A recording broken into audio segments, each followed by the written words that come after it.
Hello, hello, 1, 2, 3. And this best employee award goes to Mr. Anthony Raj. And the award is Bharat Ratna. YouTube live है क्या?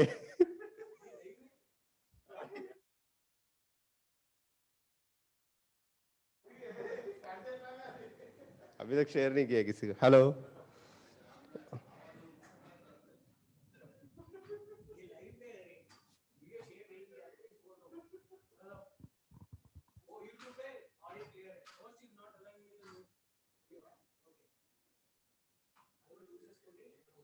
मोहन का मोहन आ जाए.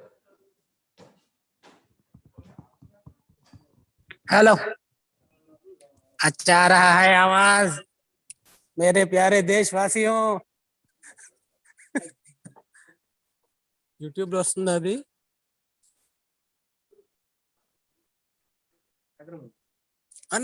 నా video రాలేదు.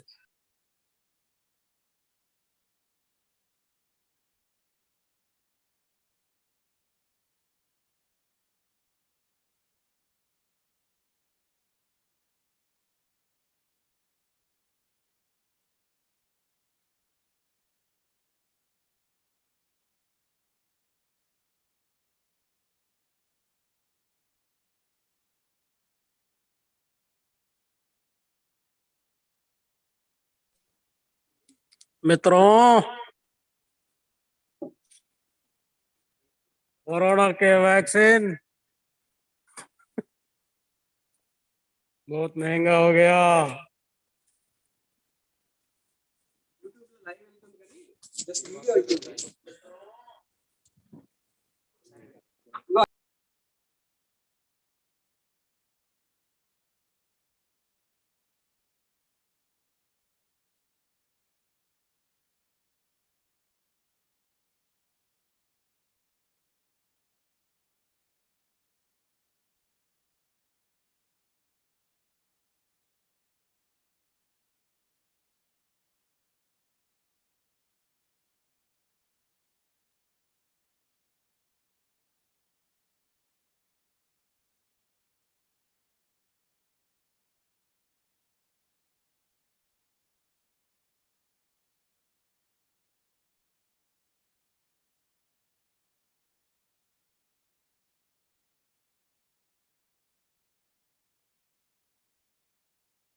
You are muted.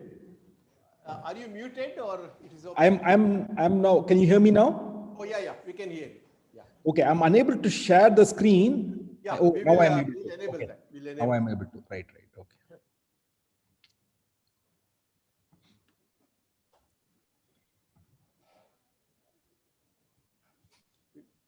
Are you able to see the screen? Yeah, we can see the screen. Okay. Yeah. Thanks for sparing your time. No, it's- So probably my presentation may go a little bit more than 10 to 15 minutes. So probably your speech will come around 11:30 perhaps. Yeah.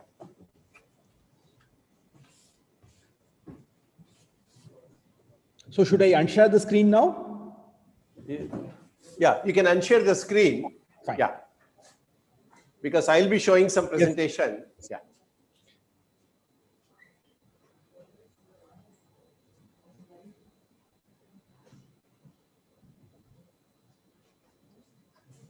No, why? There it is okay. Though, what is that? 2 meters, you are beyond that. Yeah. We are okay because there's nobody in the front. It's only you people. Huh? It's going live. Yeah. Nothing while speaking probably.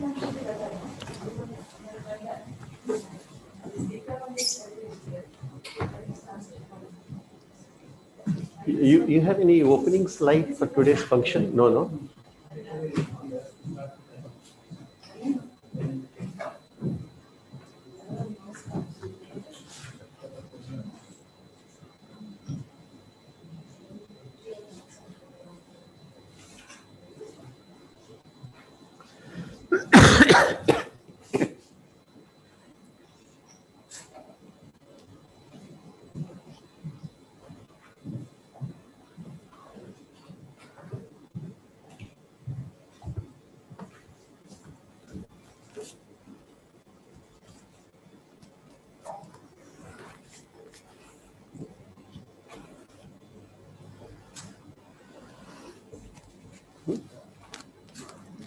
Let's try exactly. We'll start. People will join. Yeah. Starting. Okay. Good morning. A very warm welcome to the 6th Foundation Day of ISET Tirupati. Special welcome to our Honorable Chief Guest, Professor G. Rangarajan, Director, ISET IISc, Bangalore. Special welcome to also the members of Board of Governors, Senate, distinguished guests, and all other invitees who have joined online in our celebration. We note that the Foundation Day, the 5th Foundation Day of our institute last year had to be called off in spite of all the arrangements having been completed due to the lockdown consequent to the outbreak of COVID pandemic. This year, the meeting is organized online with only a few of us assembled at the C.V. Raman Hall in compliance with COVID restrictions. I request the online audience to keep your microphones muted during the program. Following the tradition of ISET Tirupati, we will now begin the program with the presentation of the annual report by our director, Professor K.N. Ganesh. I request Professor Ganesh to present the annual reports now.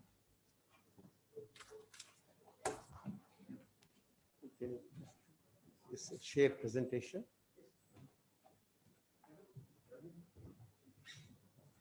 I don't see my presentation. Which one to share? This is sharing. This is screen. Yeah?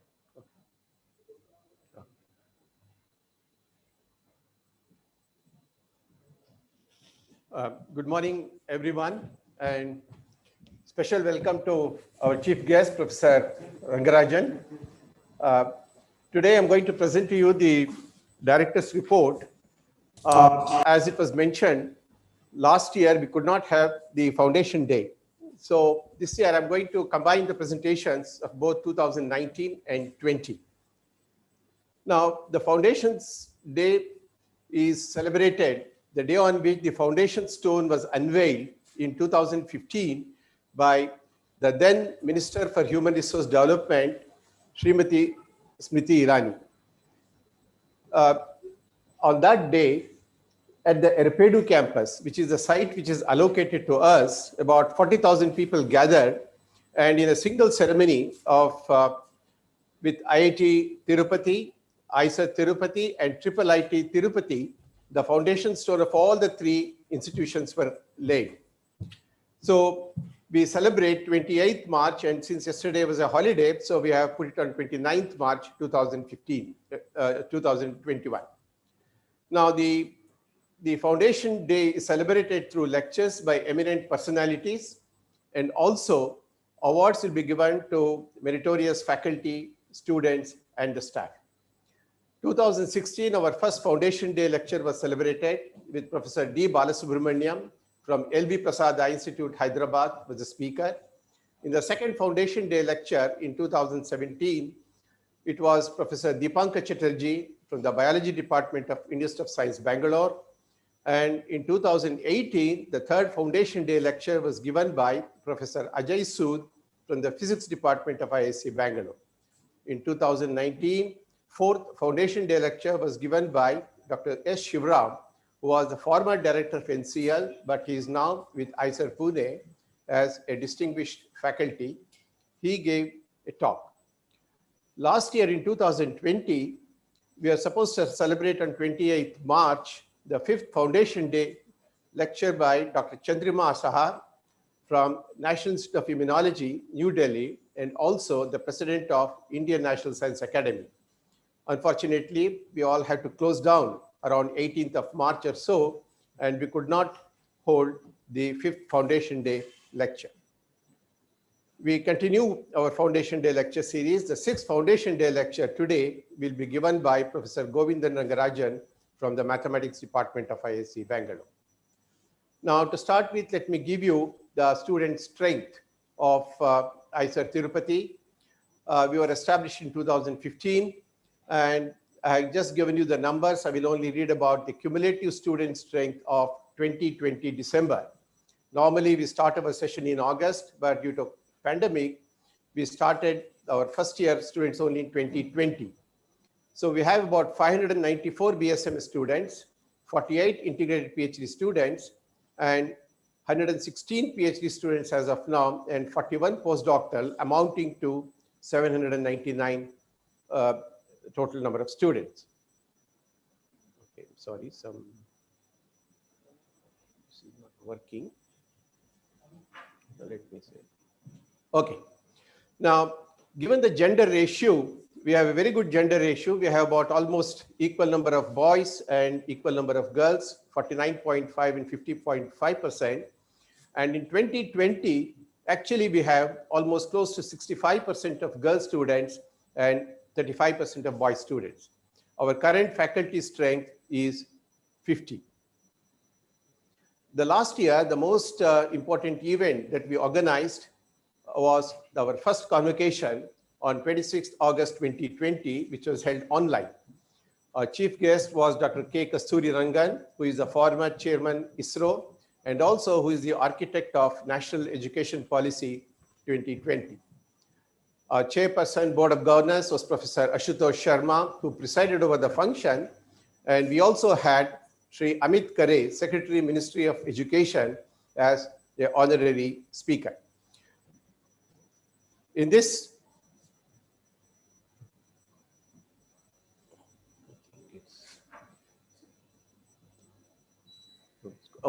in this convocation, we had about 35 students received their BSMS degree. This is the first batch, the pioneering batch of IISER Tirupati. This shows the academic precision, and since it was held online, we distributed the certificate online, and you see a small picture of that below. This was the hall in which it was done, following all COVID norms. At that point, we also, on the convocation, we honored two students for their meritorious performance in the institute. The institute gold medal was given to the best academic performance of Mr. Randeep Roy, physics, with the highest CGPA of 9.6, and the best outgoing students for all-round performance was given to Jalaja Madhusudan. 4 students received BSMS with distinction because they had their CGPA of 9 and above. This is the list of students, the first batch of students who received the degrees, the BSMS degrees. The next important item was Professor J.B. Joshi was appointed as the chairperson Board of Governors of IISER Tirupati. Professor J.B. Joshi is a very, very distinguished chemical engineer who has received several accolades, and he is currently the DAE Homi Bhabha Chair Professor at Homi Bhabha National Institute, Mumbai. He was appointed actually as the first chairperson. The earlier people were actually the acting chairperson. So we were very delighted to have an eminent person like Professor J.B. Joshi to be our chairperson. Now, about the student achievements, I will not go through that. There are lots of slides. I just want to place on record that several of our students have achieved both national and international recognitions, like getting selected for Asian Science Camp, Corona Fellowship, and Heinrich Heine University Düsseldorf for the graduate program, Cornell Laboratory in Ornithology for the summer workshop, and Vijoshi Science Camp, etc. So the names are given here. Ranjita also got an ENS Leon internship. Later on, I will tell you about our collaboration with ENS Leon. And Neetu Abraham also got the fellowship, but she could not take because of the COVID situation. Dibya Saha got a 3 months internship at EPFL Lausanne, and now I understand that she also has been selected he has been selected for a PhD program. I have been very, very selective in listing because we have very short time.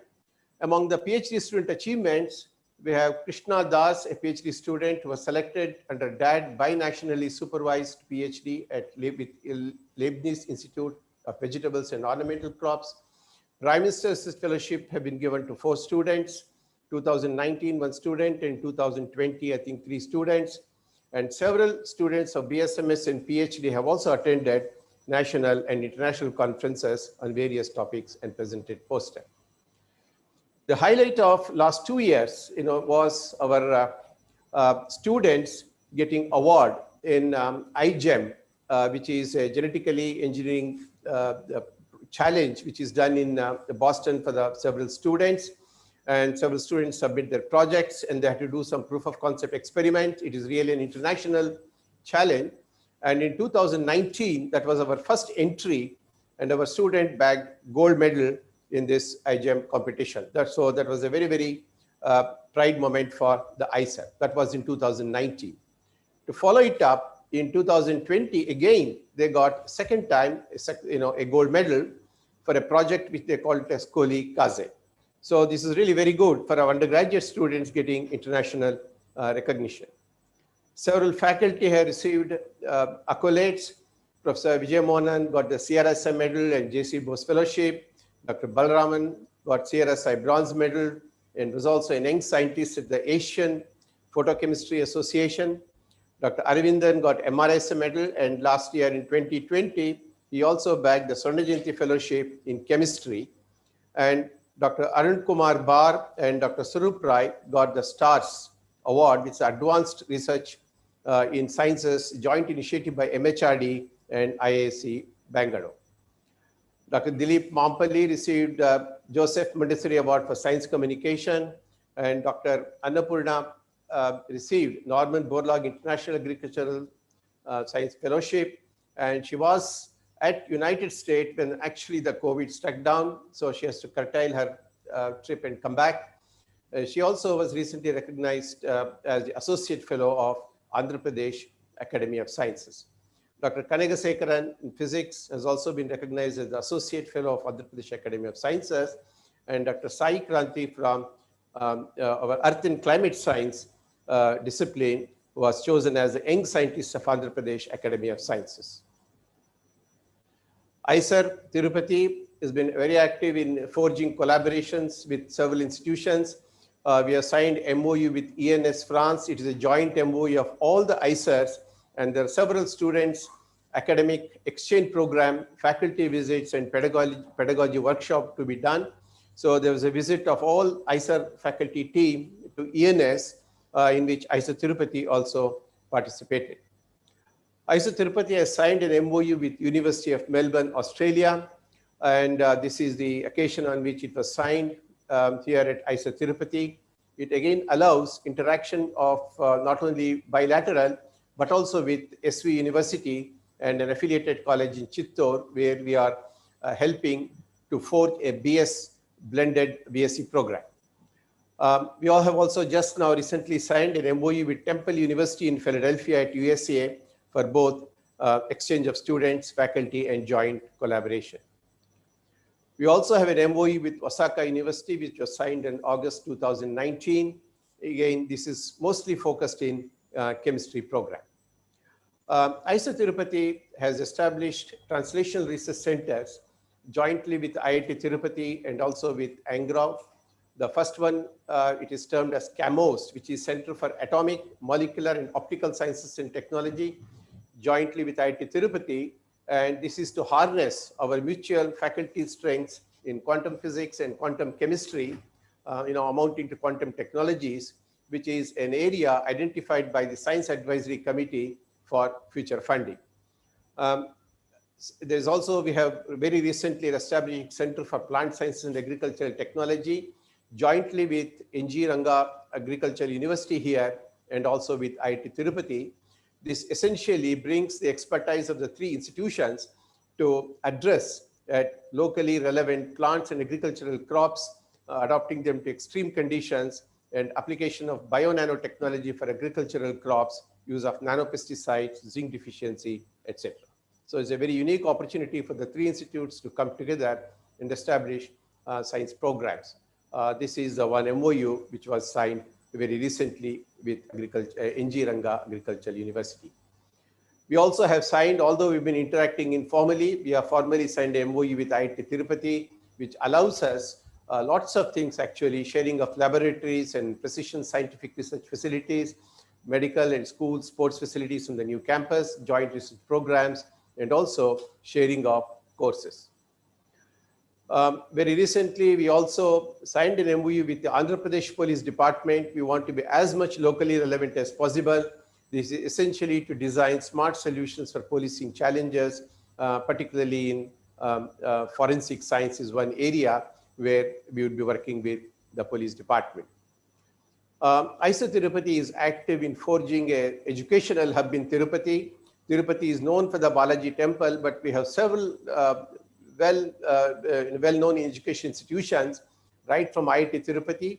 Tirupati is the only city with two institutes of national importance, ICER and IIT, and we have been forging interactions. Already you can see that number of cross connections in the area of energy with Amara Raja batteries, with Indian traditional knowledge with Rashtriya Sanskrit Vidyapeeth, and precision agriculture and plant sciences with Acharya NG Ranga Agricultural University.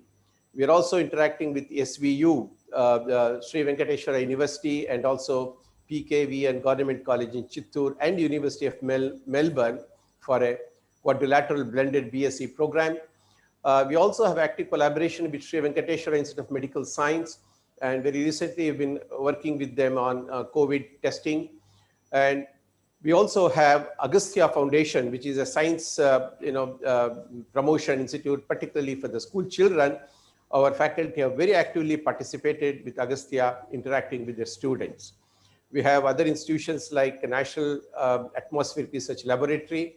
We have a collaboration going on, and also with Padmavati University.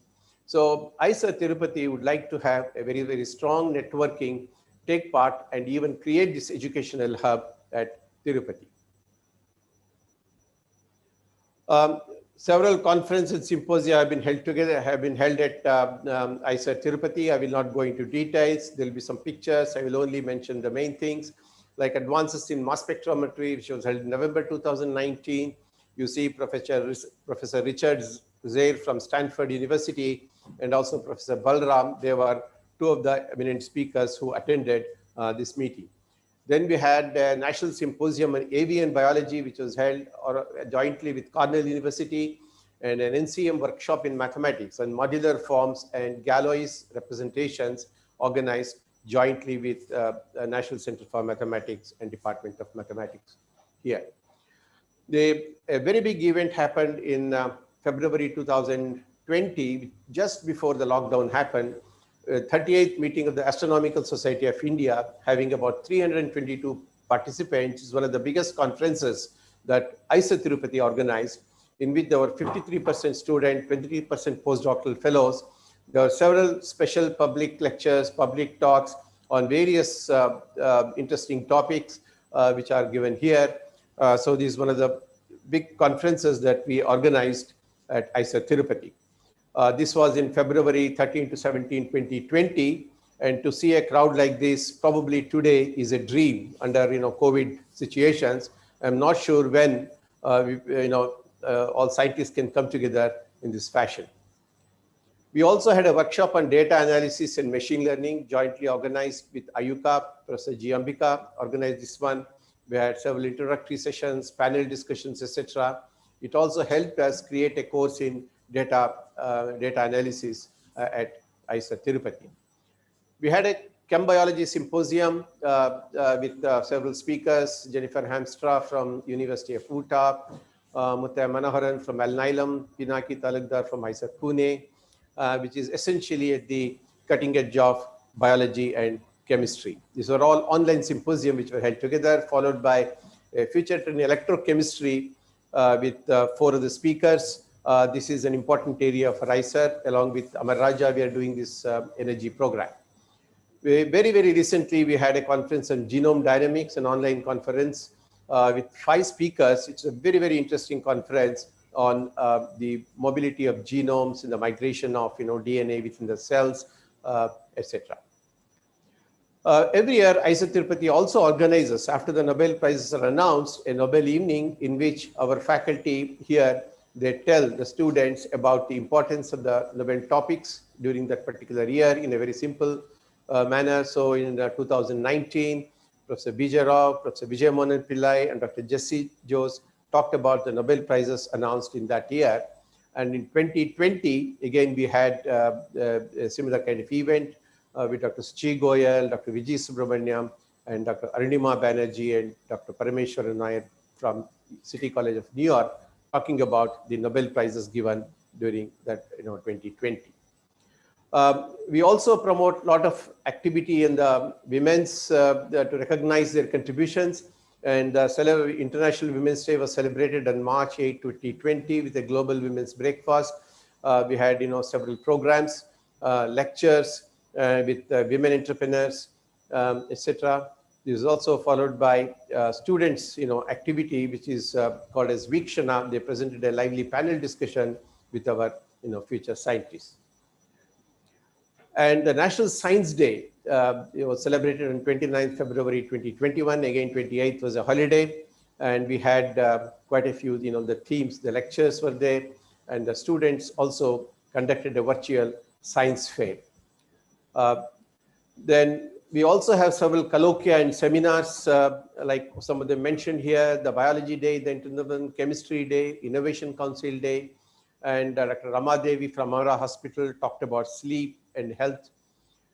We had functions, several concerts with Speak Meke, conducting workshop on arts and yoga day.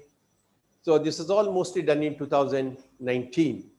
Then the lockdown period came in 2020. So we closed lockdown on March 21st. Online classes were started on 6th April.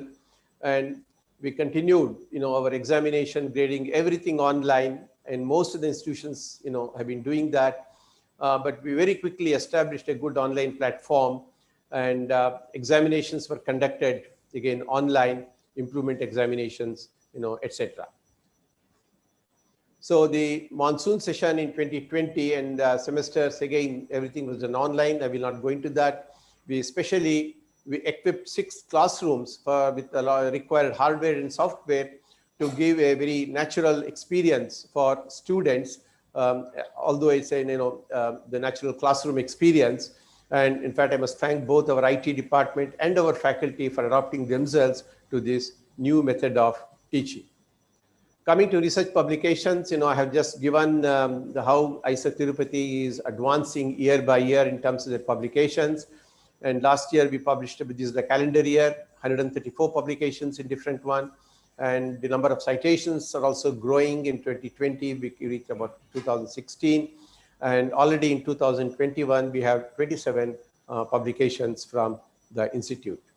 Here I have just listed some of the journals in which publications have come out in the last 5 years. I will not go into the detail, but you can quickly see that these journals are top journals in each of the disciplines with reasonably high impact factor in the journals which the community, the scientific community reads most.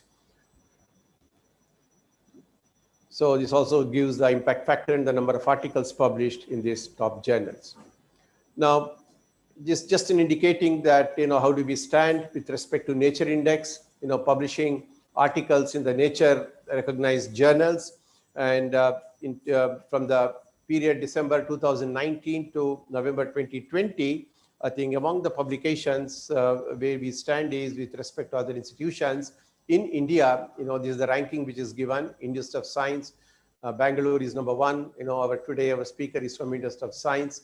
And then it continues. So you find that all the top, thing there. But young institutions like as Tirupati, we have figured somewhere in 27th rank, which is quite creditable. We are yet to be started research only 4 years back, and to figure even at this level is a creditable achievement.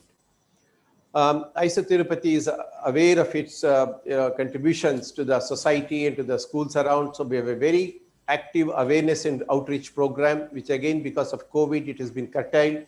But during 2019, we had several programs, engaging the teachers of schools, colleges close by lectures, by their visits, etc. Our faculty giving lectures, and then our students getting involved in several activities, going to the school, engaging the students, inviting them, etc. So this is a glimpse of IISER Tirupati students, conducted a lot of science demonstrations for school students on the Science Day. This shows, more of these things. Several school students visited. Unfortunately, because of the pandemic, all these things we have curtailed during last year, and I hope very soon we'll get back to that. Now, during the COVID time, we also wanted to contribute. I think I must particularly thank of our faculty and the staff. They got involved in several social welfare activities like making hand sanitizers within the institutions and distributing them, and distributing food ration for aged people who got stuck in the lockdown.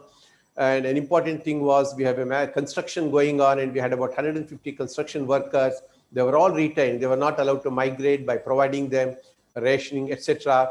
And even in academically, commissioning articles for Journal Biosciences in the COVID, and standardizing all protocols for online teaching. And right when the COVID test started, Dr. Pakala Suresh, interacted with COVID. He had good experience in the RT-PCRs, and he trained the staff there. And SWIMS is one of the recognized nodal hospitals for COVID testing. I will come back to that. IISER Tirupati role in that. And we're also involved in development of a reusable mask with IIT Tirupati.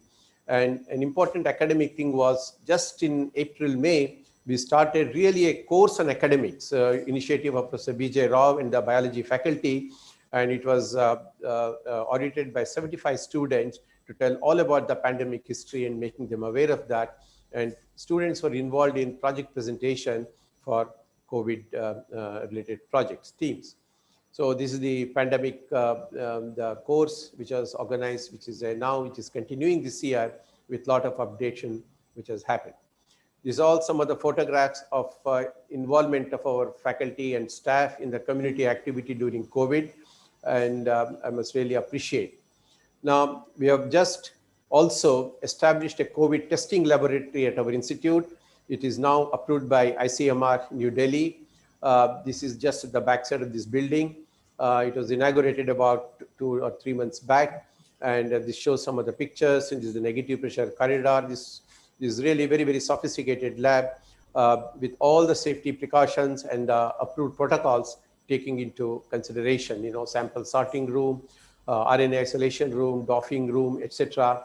And it is much better than many of the other testing labs that are available close by. It's almost close to the BS3 facility.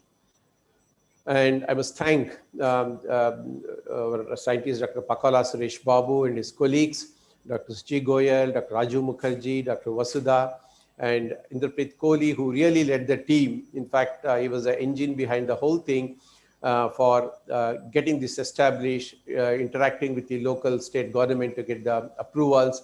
And our engineering team, everything was designed, the civil and the electrical thing entirely by our engineering team, and we executed during the COVID time, complete lab within about 2 months or so, it was ready.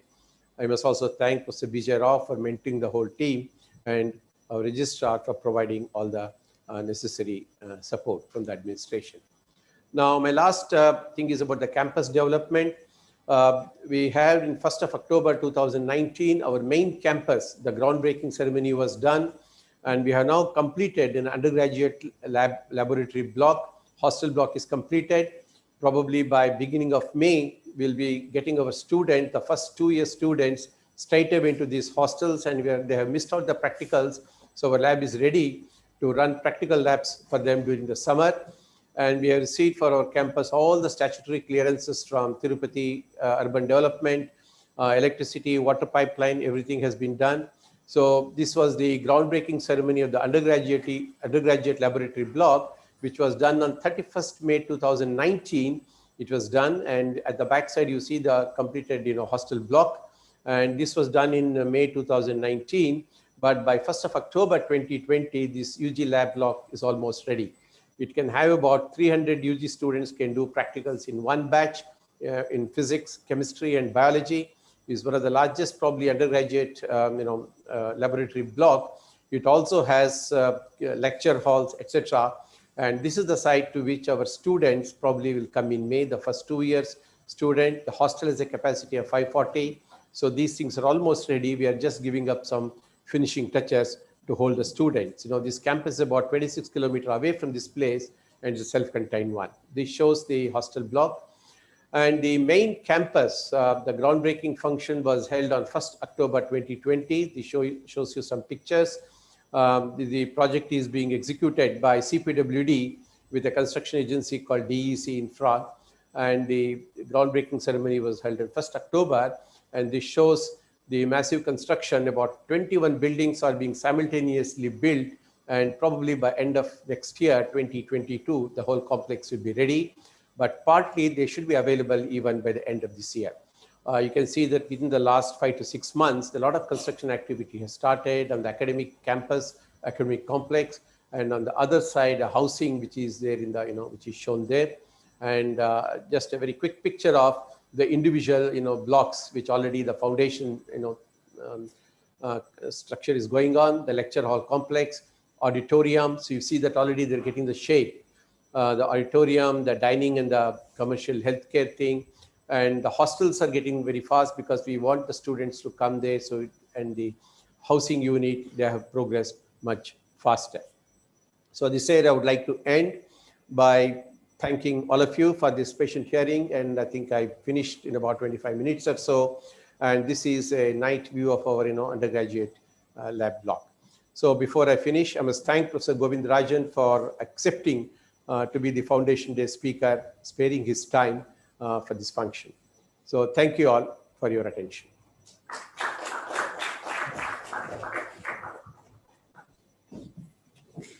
Thank you, sir. We now move on to the next item of the program, the Foundation Day lecture by Professor G. Rangarajan, Director IISc. I invite Professor G. Ambika, Coordinator Academics and Chair Physics, to introduce the speaker.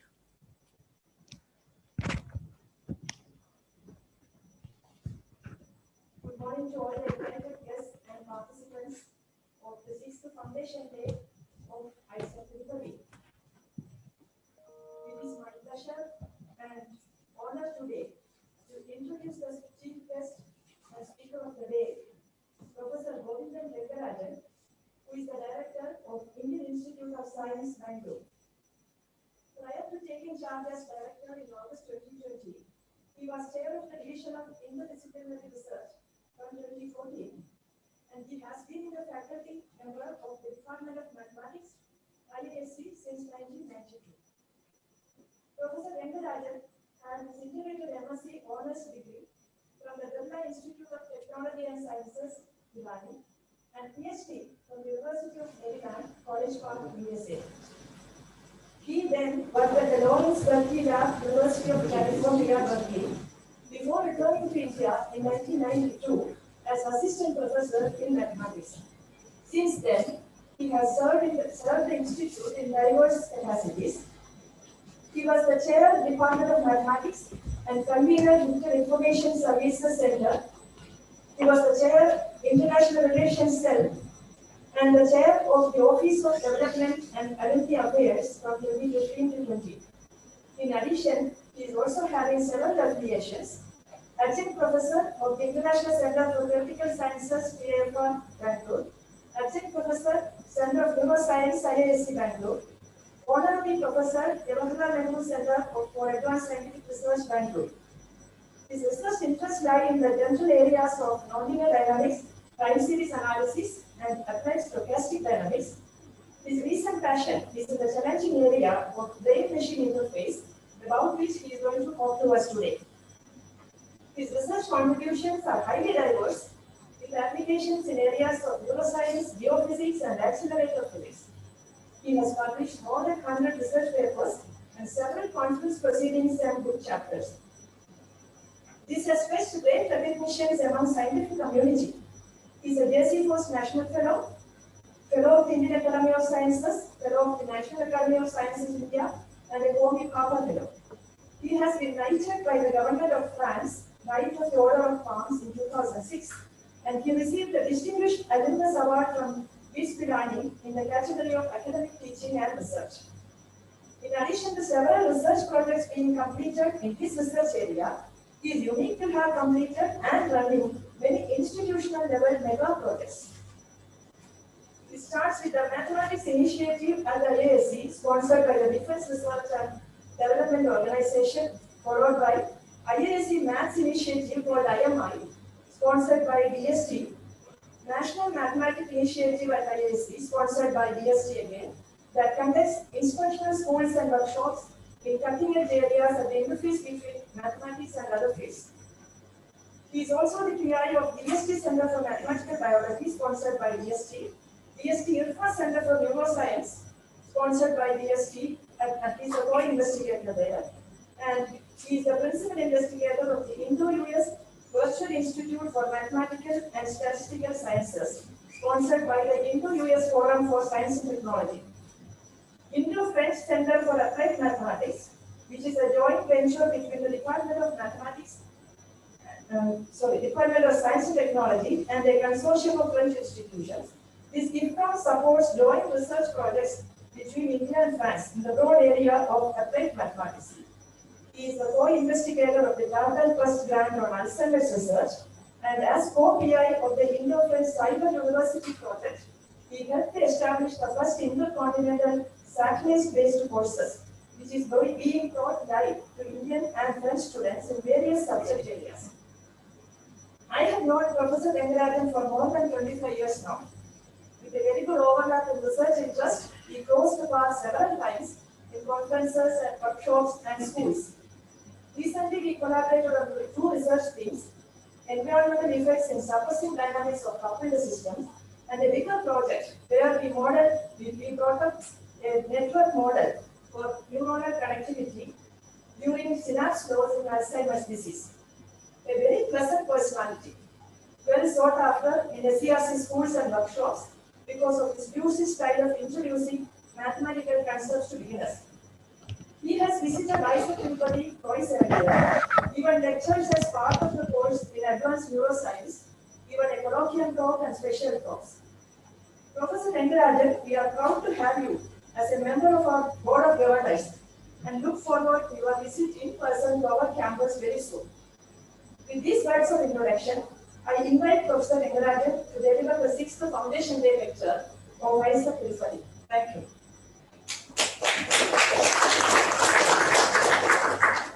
Thank you. Thank you, Professor Ganesh and Professor Ambika. It's a pleasure to give this talk.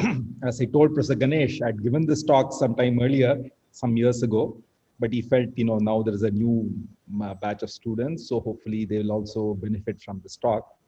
But anyway, luckily, since we are in this online, era where everybody's joining through, their computers, you can always do what Hermione did in Harry Potter using the time turner, where she attended 10 classes in one semester by attending multiple classes at the same time. So now, given the Zoom and this thing, you can have two windows open on your computer, one on your computer and one on your phone, and attend classes.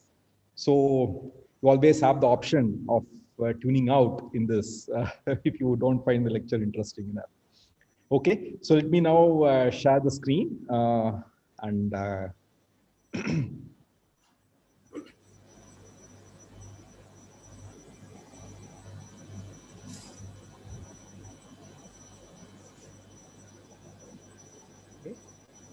is everyone able to see the screen? Yes. Okay. Okay, so I'll be talking on this brain-machine interface.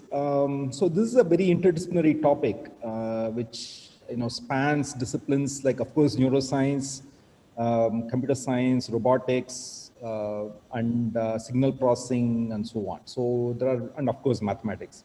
So there are multiple, areas which come into this, and this is probably about 15 years ago. This was thought of as more of science fiction, but now it's becoming more and more a reality. And let's see what can be done, what is possible, what is not possible using this brain-machine interface at the present time. So basic idea for these brain-machine interfaces are to treat some underlying neurological condition.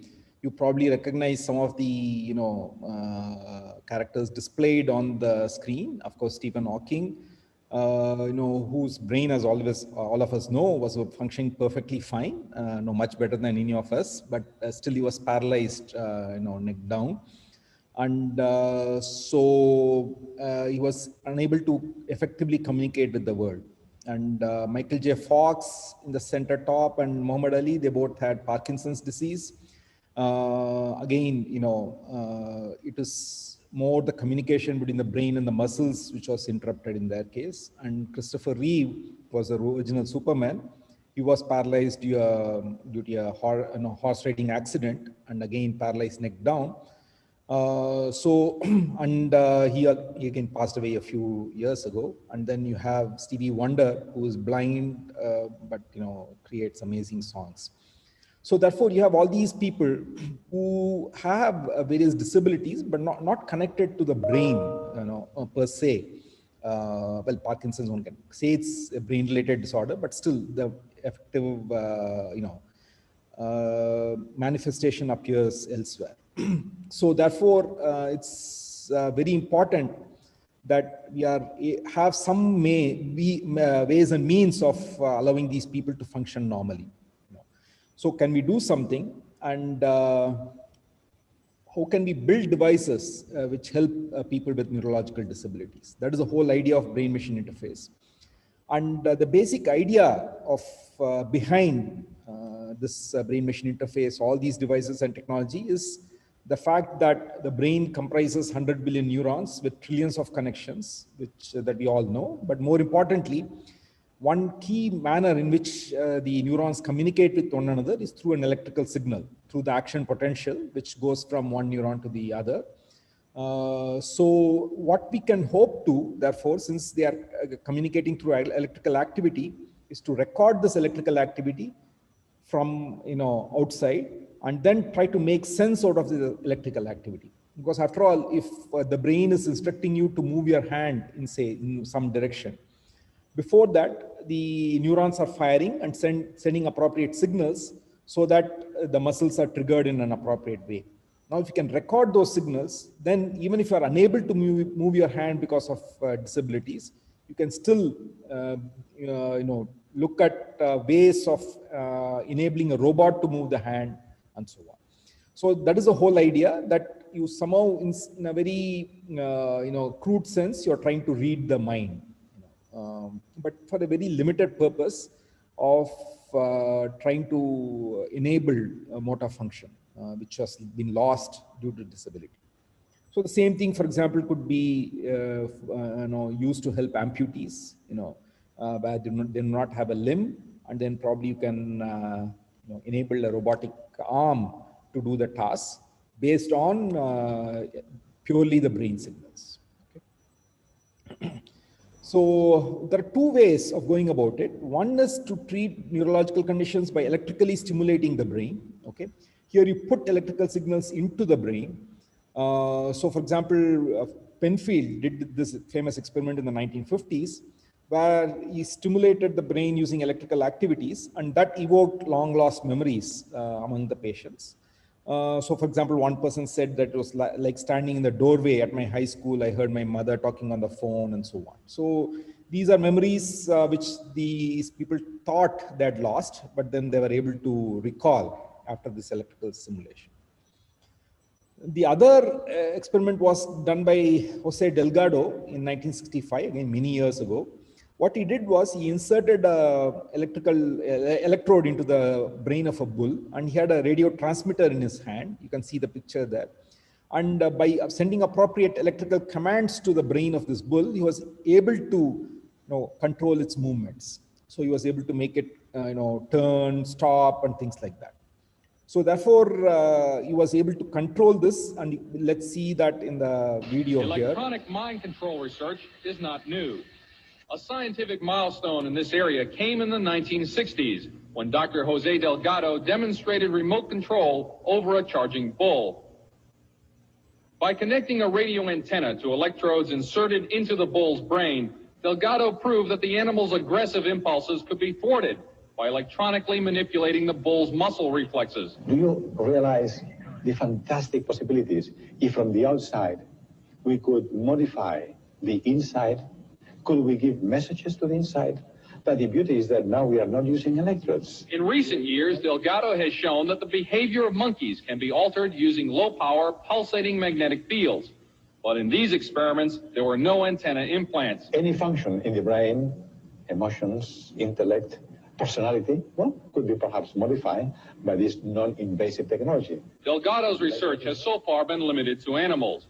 But in the Soviet Union, a radio frequency, or RF device, has been used for over 30 years to manipulate the moods of mental patients. Okay, so you saw that video. I hope everyone was able to hear the audio also. Yes. Yeah, okay. So as you can imagine, while seeing the video, you would have seen so many ethical issues coming up, in trying to do this. We'll discuss those a bit later.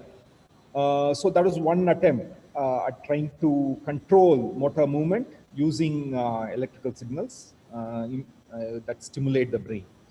Another way is cochlear implants. That is yet another device where you convert the sound signals to electrical signals and feed it into the brain for it to make sense of it. And even more difficult are these bionic eyes or the artificial retina, where you convert the incoming light to electrical signals again and feed it to the optic nerve. All these assume that the brain is functioning okay, but it's only these peripheral organs and so on which are not functioning well, and they're not communicating properly to the brain. So here, in the next, I'll show you a video of an artificial retina. You'll see that the progress is still primitive, compared to what can potentially be done.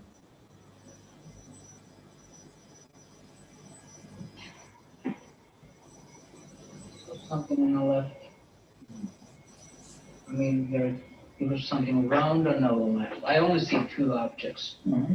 Only two. There are only two. Okay, and so it's round on the left, and then the one on the right, it looks like it's longer, and it's curving like a little bit like this way. Yeah. Wow. Okay. It must be a banana. I mean, that's what it looks like. It's round, so, apple. No, that's the, okay, now when I just estimate a little bit exactly, but the very center of the, So you see that the person who's blind, but using the artificial retina, is able to see some sort of shapes, vague shapes, and is able to guess things, but really doesn't have a full vision. So this is still at a very primitive stage because it's quite complicated. Then we have, yet another way of stimulating the brain, which is what's called DBS, or the deep brain stimulation. This is used for Parkinson's, epilepsy, obsessive compulsive disorders, and so on. For example, some people have very, repeated epileptic attacks and they are not able to function properly. Parkinson's, again, they have tremors in their hands and other places, so they're unable to function properly again. So in these cases where the usual conventional therapy fails, neurosurgeons insert an electrode into the brain, and by appropriately stimulating this electrode, they're able to control the symptoms. So in next video, you will see a video of a person implanted with this DBS electrode who has Parkinson's. But once the electrode is turned on, you see a dramatic change in the behavior of this person. So on the left, you'll see the video without the electrode turned on. And on the right, you see the same person doing the same task with the video with the electrode turned on and stimulating the brain. So you will see this dramatic difference between the two.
So you saw that, those videos.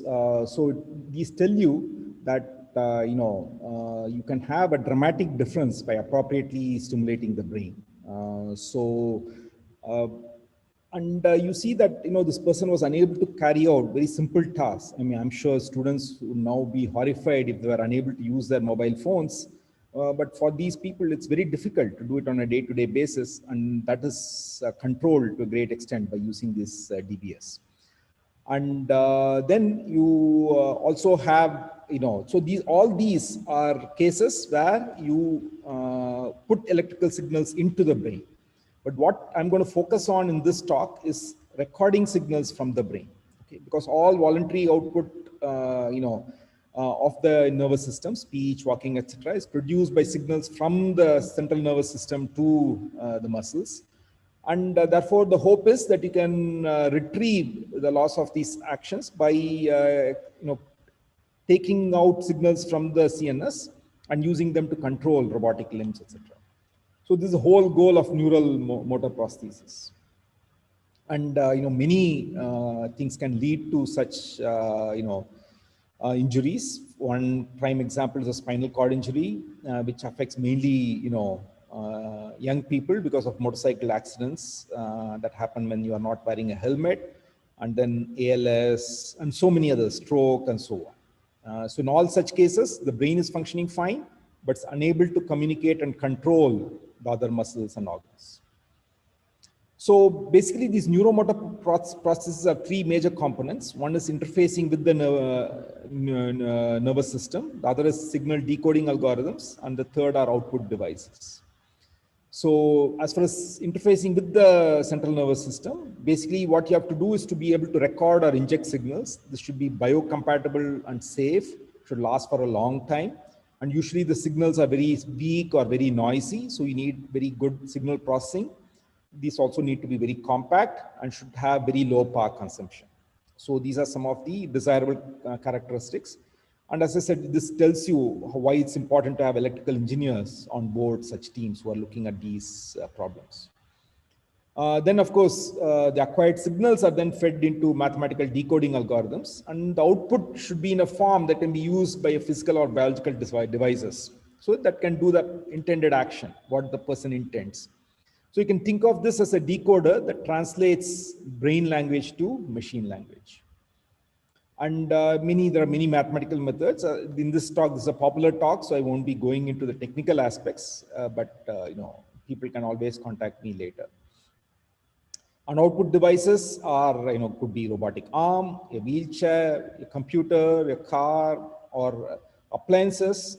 That is an interesting possibility these days, because as all of you know, most of our appliances now are connected to the internet thanks to IoT. And so we will be able to control all these appliances wherever we are. Or you may be able to control exoskeleton like a robotic suit also. And right now the goals are very simple. We want to enable these people to carry out activities of daily living, like picking up a glass of water, picking up medicines, handling a pair of scissors. These are activities that we take for granted every day, but for these people, it's just impossible to do even these simple tasks. So we basically want to enable these people to carry out these simple tasks. And how do you sense the brain? There are many ways of doing it. On the left, you see things which are non-invasive, like MEG, EEG, electroencephalograph, or fMRI, magnetic resonance imaging. On the right, you see more invasive methods where you insert electrodes into the brain and record signals, either local field potentials or spikes, or maybe you could do some imaging and so on. So EEG is easiest. You just put it on top of your head. So as you see this, lady having a cap with electrodes inserted in the cap. So it's easy to set up. It's completely non-invasive. Nothing needs to be done. ECOG, electrocardiograph, that is something which is done invasively, where it's put on the surface of the cortex.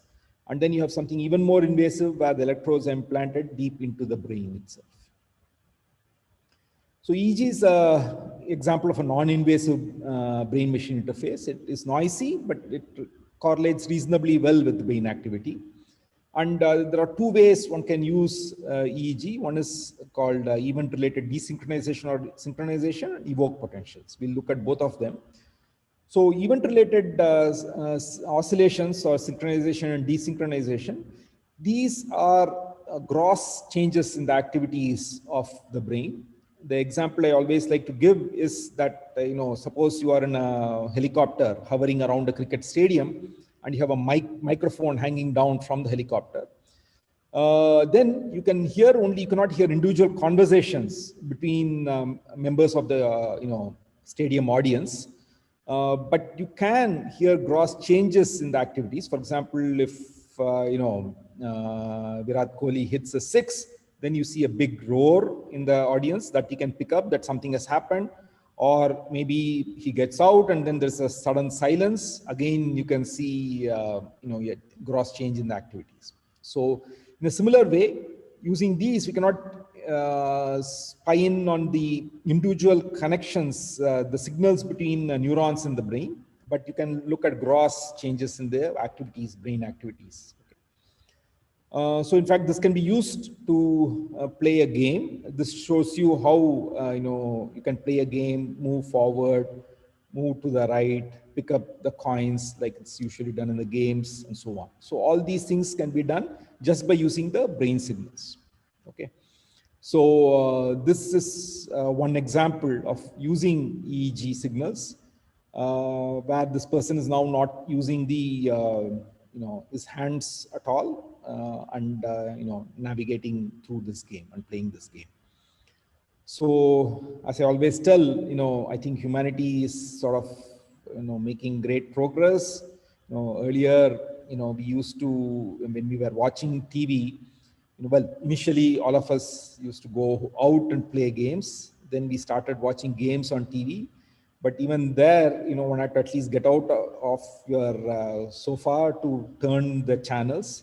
Then remote control came along. Then you didn't even have to move your hand. Or you play games on the computer. Again, you just use your hand at most. But now we are reached a point where you don't even have to use your hand. Why use even that the hand, okay, to control the remote or control the mouse? You can just sit back, relax, and control everything just using your brain waves. Okay. So another way of controlling things using EEG is what's called a P300 wave. This is what's called a mental aha signal. Basically, if you're looking for something and you suddenly see it, then wave is generated 300 milliseconds after the input of the stimulus. That's why it's called a P300 wave. And so therefore, by using this, so what you do is you flash, objects on the screen to a paralyzed patient, say, and the say patient wants a bottle of medicine. So you keep on flashing, and when the bottle of medicine flashes, then the P300 wave is triggered. And if you record the signal 300 milliseconds after it, if you look at the signal rather, you are continuously recording. But if you look at the signal 300 milliseconds after this input, then you see a peak. Okay, but it's very noisy, so you have to do it multiple times to pick out the correct peak. So this could be the way to do it, or it could be a letter. We'll see yet another example where you can type out emails by just using this P300 waves, where letters are flashed in a grid, and then whenever the desired letter shows up, the P300 wave is triggered in your brain. So here you see that when the target flashes, there is a certain pattern of activation in the brain. And when the non-target object is flashed, then on the screen, then there's a different pattern of activity. Then you can use mathematical algorithms to tease out the difference between these two activities and then find out what the person wants. So basically, that's how you try to in some sense divine what this person wants, even though this person is unable to communicate to you. As I mentioned, you can also do spelling using P300. It's called a P300 speller. Here the person wants to type the letter E. So whenever the letter E appears, the P300 wave is triggered. And when you average over multiple trials, then you get a reasonably robust signal and you are sure that the person wants the letter E.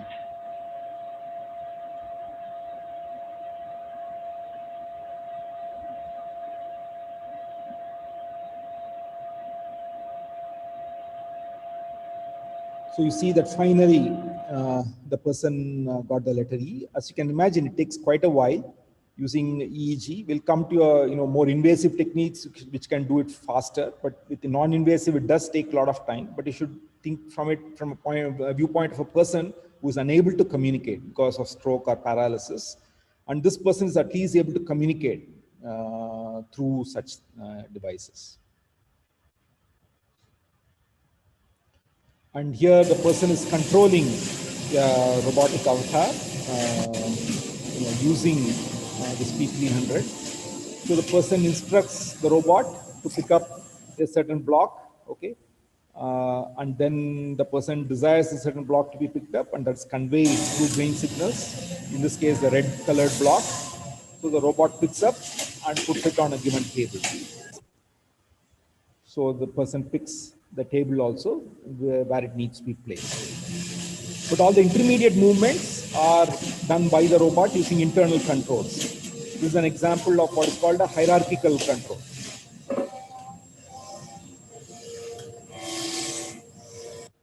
So here you are controlling only the broad objectives that the robot has to do, achieve, and all the other things are done by the robot itself. So you might have, looking at all these videos, you might have wondered about one thing. I've been talking about this technology being useful for people with paralysis and so on, who are unable to communicate. Now, the way one always trains such devices is to repeatedly do the same thing. And then, after some time, you have a correlation between the action that you want to do and the brain signal. But then what happens for paralytic patients? They are unable to move. That is the whole point of developing these technologies. It turns out that even if you imagine the hand movement, a similar set of signals are triggered in the brain. So by repeatedly imagining these hand movements, one can develop a pattern which correlates what you want and the desired movement. So this is how you get around this problem.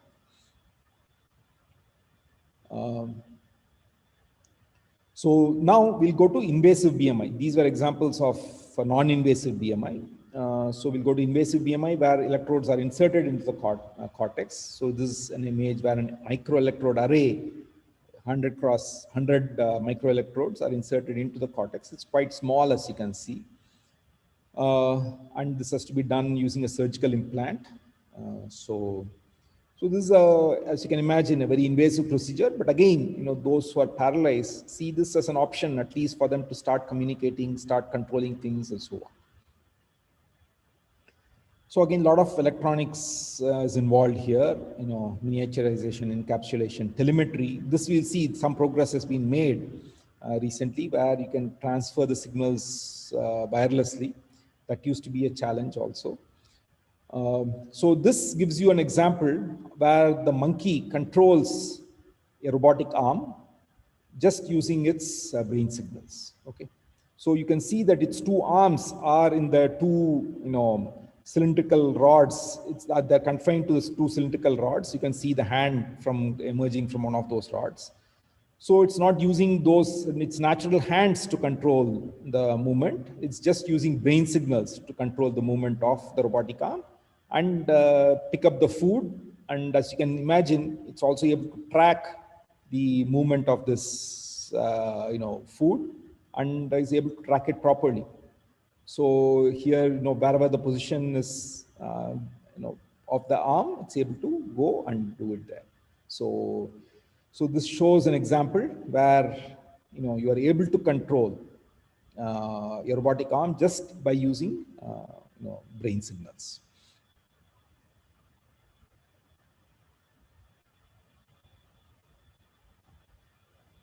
Here, the person changes the location of the food. Even then, the monkey is able to track and go to the new location of the food.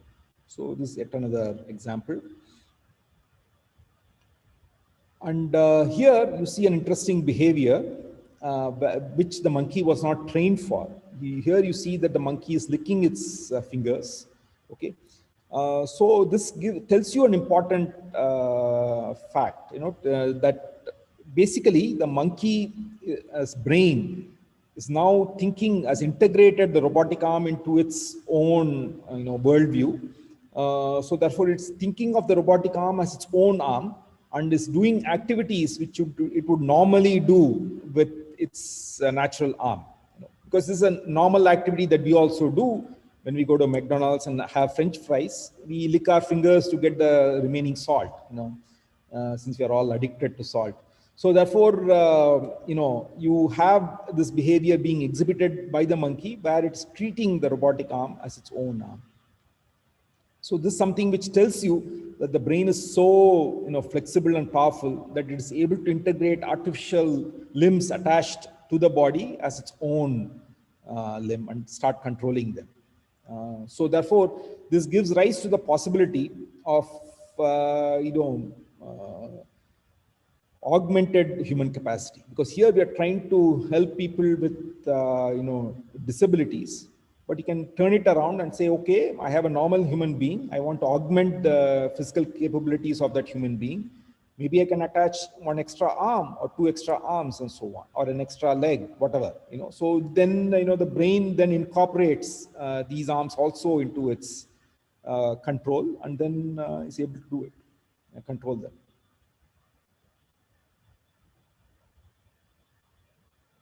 So this again, it's where it's forcing the food into its mouth, which is again something, which is normally it was not trained for, but again shows that it has incorporated the robotic arm as its own arm in its view. This is something which we have done in India, where we try to predict the movement of the hand prior to the actual movement. You see that the light glows, and then the monkey has to go and touch that light. Before it goes, the hand moves.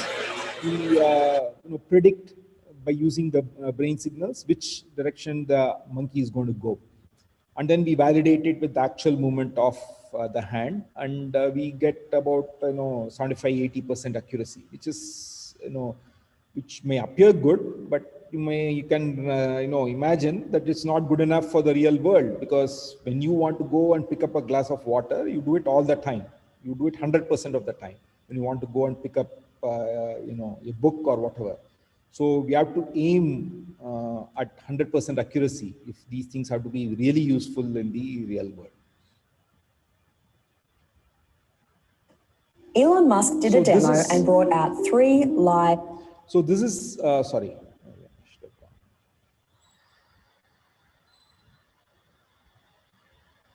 I sort of made a mistake. Let me see.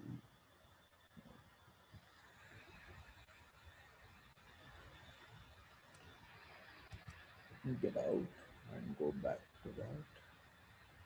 So this is before the lady starts. I'll just say that this is yet another, breakthrough in some sense in BMI, where one is able to, transmit the signals wirelessly. In all the invasive BMIs or brain-machine interfaces, you need to actually have wires going from the brain to the computer. But here, Elon Musk's company, Neuralink, was able to do it wirelessly, because you need quite a huge bandwidth, and then you are transmitting from inside the brain to a computer outside. But this is something which they were able to achieve. So this just shows that people were recording signals from electrodes implanted in the brain of a pig. Elon Musk did a demo and brought out 3 live pigs, one without a brain implant, one who'd had a link implanted and then had it removed without any issues, and a third pig named Gertrude that had had a chip in for 2 months. We got to see a live reading of the neurons in the pig's brain firing in real time, specifically the neurons that were sending and receiving messages from her snout. So what the beeps you're hearing are real-time signals from the Neuralink in Gertrude's head. So this Neuralink connects to neurons that are in her snout. So whenever she snuffles around and touches something with her snout, that sends out neural spikes, which are detected here. We also saw the chip predicting the pig's movements based on brain activity. So here the innovation was not on recording the signals. People have been doing that for ages. People have been recording signals from the brain for ages. The innovation was doing it wirelessly, without, you didn't see any wires coming out from the brain of the pig. So now you are completely mobile, therefore, because otherwise if you have wires sticking out connected to a computer, then you are unable to, you are stuck to a given place. So that was the big advance this Neuralink made. And here, a paralyzed patient is controlling a robotic hand. So earlier I'd shown, experiments with animals. Now you see experiments with human beings where paralyzed people are able to control the robotic arm just by using their brain signals. So this person is able to, pick up blocks, put them on in another place, and so on. Again, all these are very slow, still nowhere near the speed with which we do things, but still it's progress. So one can, so here you see, this is what I was telling you. You can see this wires coming out from this person's brain. That is how it's normally done. So now, we have seen progress with wireless interfaces also. So one can control the TV or mail program and so on, all using these interfaces, just by using brain activity. As of right now, there's nothing to cure paralysis, besides maybe a miracle. I got to use a robotic arm for the first time, and I got to reach out and touch somebody for the first time in 7 years.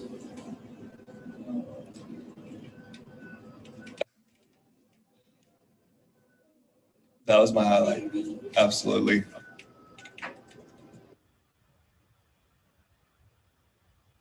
So here this person was able to touch this, his girlfriend's hand after so many years. So this is yet another example. Eventually, the researchers hope to build an arm that works as smoothly as a real one and can cope with more complicated tasks like brushing teeth. They'd also like to make a wireless version so the device doesn't need to be plugged directly into the patient's head. But for now, they're celebrating their progress with Kathy. All of us were standing in awe, more or less, because we were. It was a magic moment. In the nearly 15 years before that event, every time she wanted to take a drink of something, So as the narrator was saying, whenever this lady wanted a drink or feed herself, somebody else had to do it. So this was the first time she was able to control the movement of a robotic arm by herself and feed herself. As you can imagine, this is very empowering for these handicapped people. They don't have to depend on somebody else. Again, you can see it's very primitive, but hopefully things will improve. So in the next video, the person, another paralyzed person, eats a bar of chocolate, again using a robotic arm. That's what I call an authoritative grip.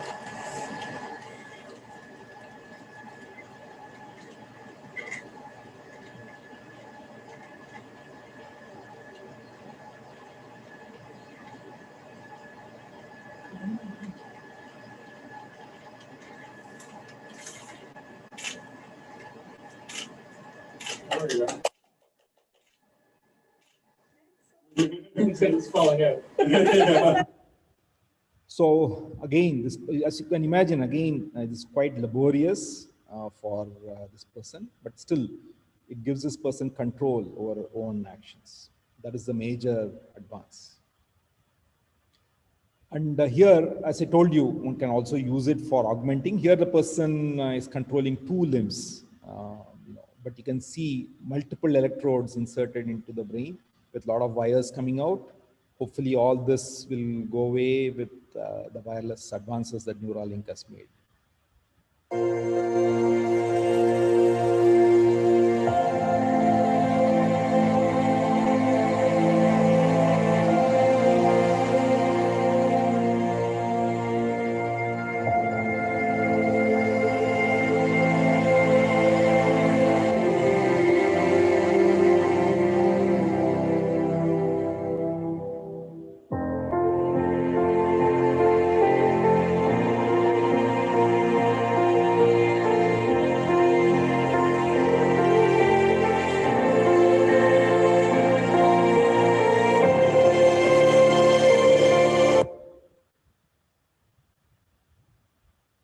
Here, the person is controlling an exoskeleton, so the paralyzed patient is then therefore able to walk.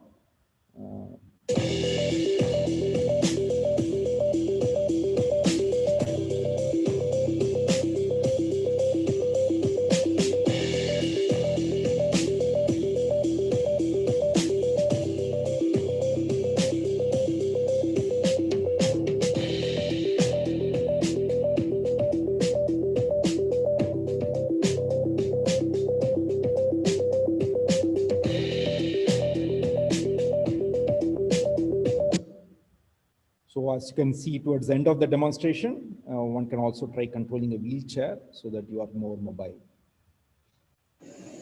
So all you need to do.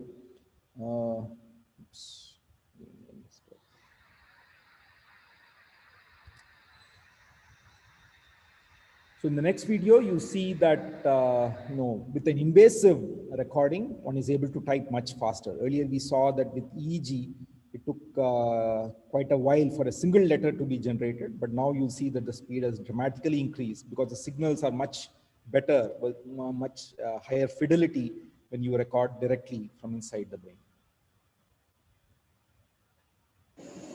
So all you need to do is imagine moving your right arm, for example, to the letter T on a keyboard, and it'll slide out to the T.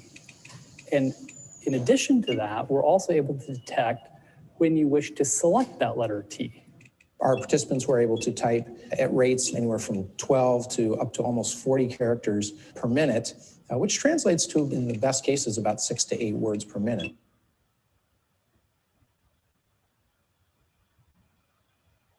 So here is yet another application. I told a little bit about EEG for gaming. That has become a huge industry now. Companies like Nintendo and others are getting into this area where you can control a game just by using your brain waves without having to use your hands. So this is one example of that.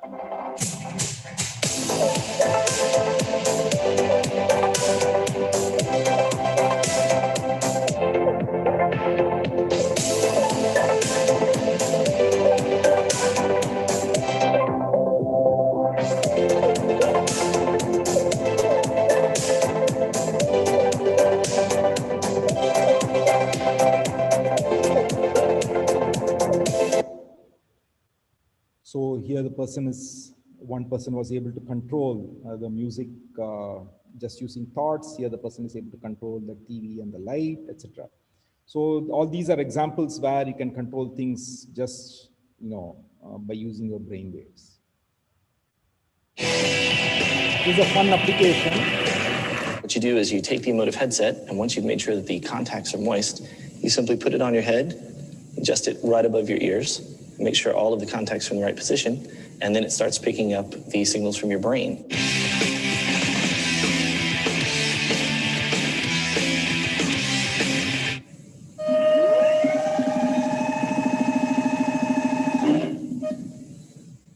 So that's how you make it go. So basically what I'm doing is imagining a point in the future, getting closer, and then stopping.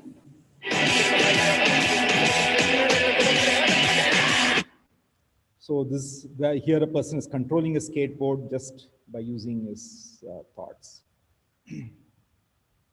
Remainder of this video, here one is trying to attempt a brain-to-brain communication. Ones through imagined arm movements, and the second person passively looking at the LED lamp flashing.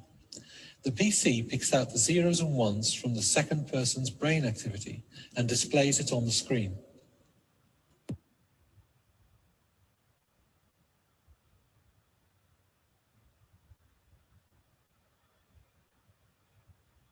The video shows a stream of digits being transmitted and received. Notice that the sender can send at a rate of about 1 digit every 3 or 4 seconds, and the receiver needs a similar amount of time to decode the information. So this just hints at a possibility of a brain-to-brain transfer of information. So maybe 10-15 years hence, if all this becomes a reality, I don't even have to speak. I can just transmit the thoughts from my brain to your brains. So this work done at the University of Washington. 3 subjects are in 3 different rooms playing one game a lot like Tetris. Again, this shows brain-to-brain communication. Thought sender 1. Kinsey is thought sender 2, and Michael is the receiver of our thoughts. On his end, Michael can't see the bottom row of this game, but Kinsey and I can. So Michael relies on us to tell him whether yes, he should rotate the block, or no, don't rotate it in order to clear the bottom row. So just to review, Kinsey and I each signal whether to rotate by looking at the light near yes or the light near no. Michael receives our signals one at a time through an electromagnetic pulse from this gray coil.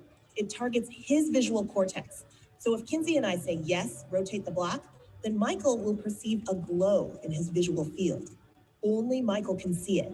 If we say, no, don't rotate, he perceives nothing. Now bear in mind, this experiment happens in near silence in 3 separate dark rooms. The magic really is in the mind. Release tries. Okay, hit the lights. Let's do this. Okay, this is a clear, do not rotate, do not rotate. We'll clear this line if we don't rotate.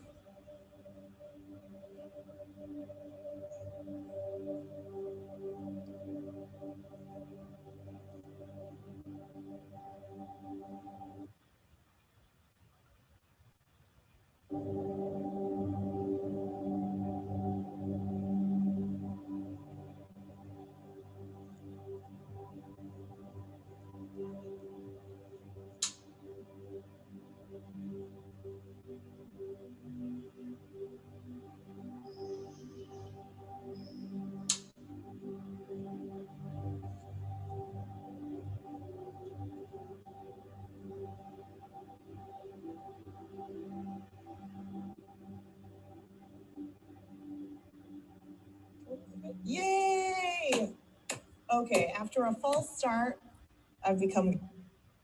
So here you see that the 3 persons were communicating purely through their brain signals. There's no visual or oral communication between them, but they were successfully were able to play this game where 2 of the people said whether to rotate the block or not, and the 3rd person executed that action. So this just tells you another way into the future where we may be able to communicate with one another. So this was a further progress where 3 people were communicating with one another and actually playing a game, So here is another video which shows people chatting with one another, again using brain signals.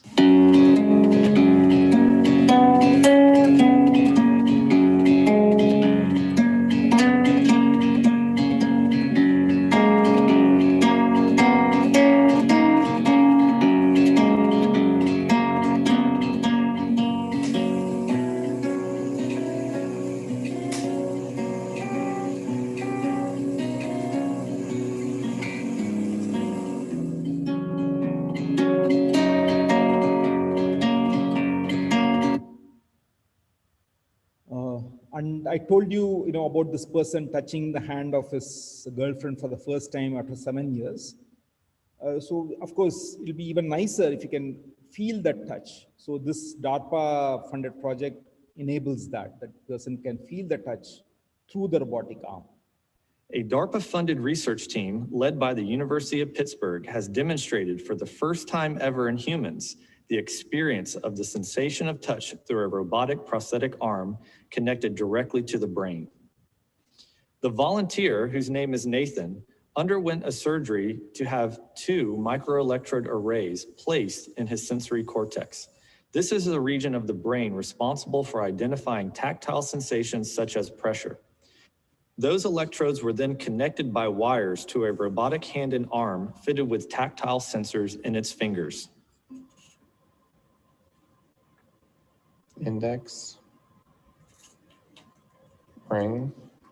What you're seeing as the trials take place is that as the researcher applies light pressure to the robotic fingers, those physical sensations are converted into electrical signals that are fed directly back into Nathan's brain.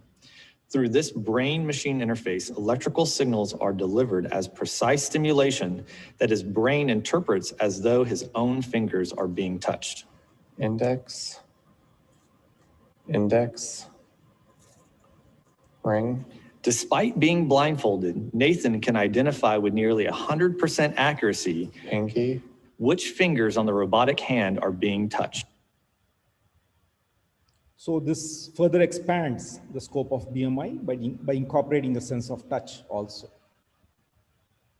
But there are many other applications, alertness monitoring in critical functions, computer-aided education and learning. For example, now everyone is doing remote learning, but are they actually paying attention to the online class? That could be maybe found by, of course, not invasive, but non-invasive brain-machine recordings, which then find out whether the person is actually concentrating on the class or not. Of course, the students will not like it at all, but this is just another application of brain-machine interface. Or you can augment physical capabilities, cognition, memory, video games I told you about, light detection, fingerprinting, brain fingerprinting. The idea here is that each brain has a unique fingerprint through electrical activity, and that can be used to identify the person rather than fingerprints or iris and so on. So here's a way, maybe one can.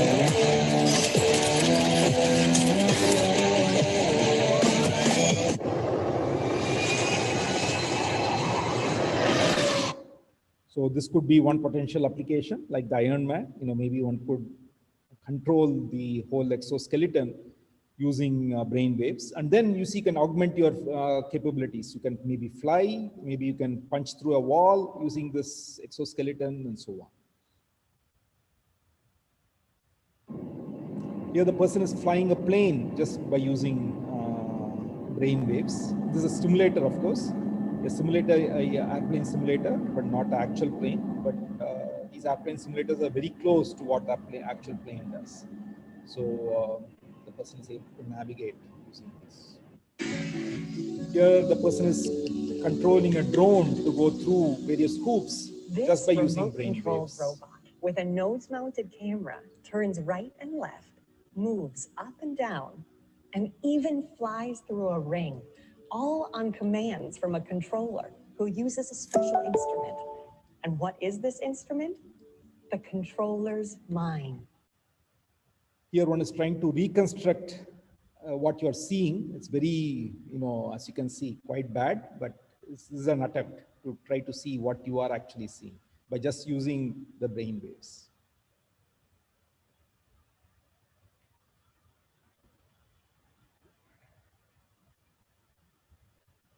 So all these are, different activities one can do with the brain-machine interface. And as you can see, many of them are very primitive, and there's a lot of progress that needs to be made going forward with these. And there are also a lot of ethical issues. I talked to you about that earlier.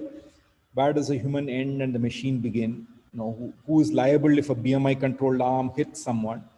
And this is becoming a reality in some sense with these autonomous driving cars. What happens if that car hurts a person? Who is responsible? And then way back in 1965, I told you that there was an experiment where the person controlled the movement of a bull by sending electrical signals into the brain. So what happens if you have a BMI interface in your brain and somebody implants a computer virus into that device? Can that person control your actions? So that is another alarming possibility.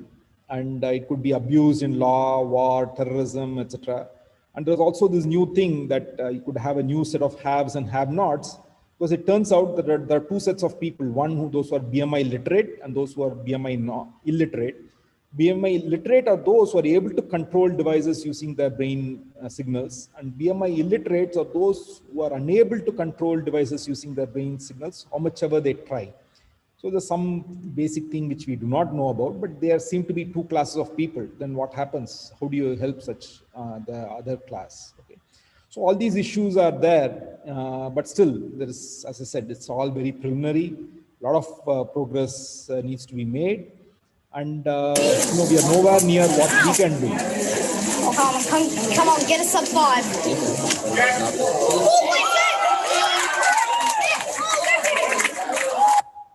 So this is a world record for, maybe it is broken now. It keeps on changing for solving the Rubik's Cube. So the dexterity with which we are able to manipulate objects, etc. As you can see from the previous videos, these BMIs are nowhere near matching them. So we can do quite amazing things. So there's still a long way to go. This is using a single hand.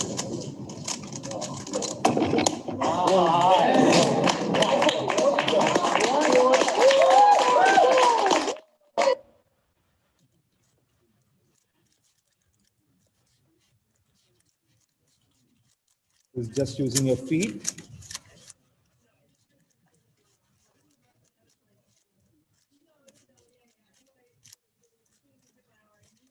World record. Oh. What the- World record. 16. Oh. Yeah. 16. What the fuck? Wait, oh, last latest? Yeah. 2、1，开始。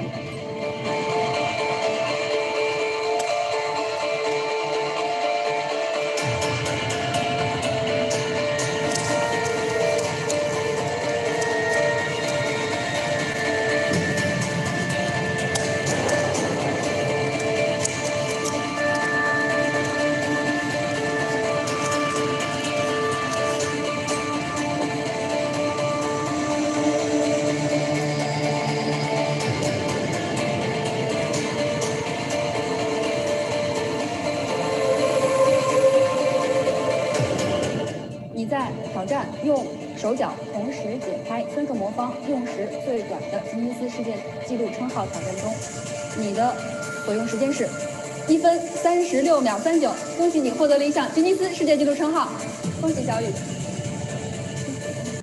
So as you can see, we are nowhere near to this. But I want to end by saying that the brain-machine interface gives you a very fertile area, especially for students, to do projects in. Because it's very interdisciplinary, students from biology, maths, and then, in IISER Tirupati, even if you do not have engineering in IISER Tirupati, you have IIT Tirupati close by. So you can collaborate with students there, and the equipment, of course, invasive is something very different, but non-invasive is something which you can easily get, the EEG recording machines and so on, with some little bit of investment from the institute, maybe. So those things you can try to do and come up with very, new ways of controlling other objects, maybe reading the mind of a person, simple things, simple, intentions and so on. We are nowhere near reading emotions and other thoughts. What we can right now do is reading motor intention. That is where we are at right now. But all this is something which is eminently possible, even for students to do. So I think I would encourage all of you, those who are interested, to take up such projects and carry them forward. So let me end on a musical note.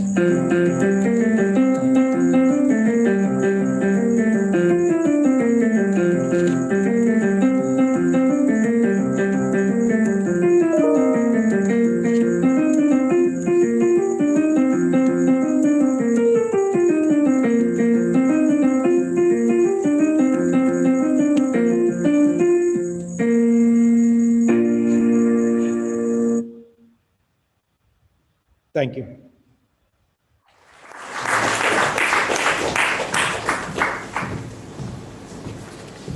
Thank you, sir, for a wonderfully fascinating talk. It was really heartwarming to see how science fiction is fast being translated to reality thanks to interdisciplinary research on brain-machine interface, which is giving a new life to some of us with neurological impairments. Due to time constraints, we are unable to follow this up with a question-answer session. If the audience have any questions, please do type them in the chat box and we would forward them to Professor Rangarajan. As a token of appreciation for gracing the occasion, we would like to present you, sir, with a memento from IISER Tirupati. I now invite our director, Professor Ganesh, to present the memento.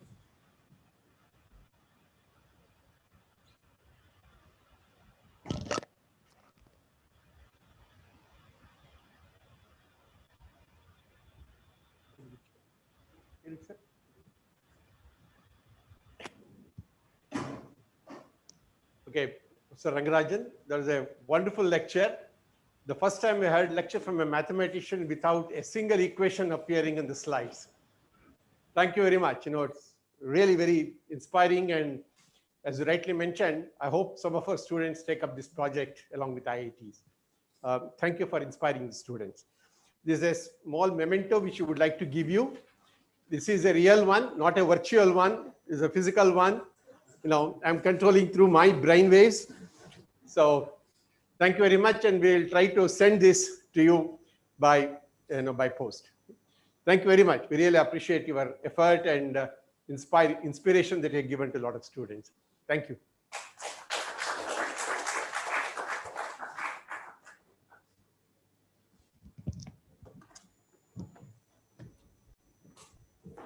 Thank you, sir.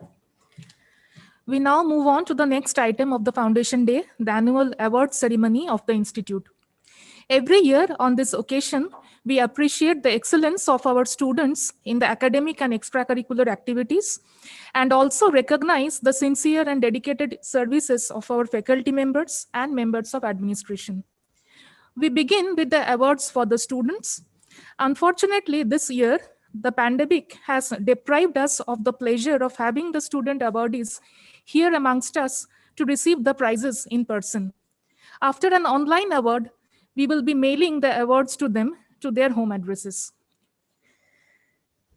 The awards for academic excellence come in two categories.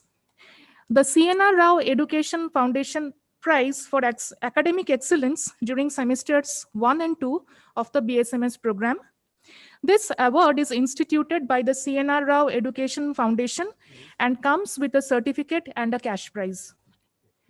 The other category is the Institute Awards for Academic Excellence in higher semesters of the BSMS program, IPHD program, and PhD program. The award consists of a certificate and a book prize.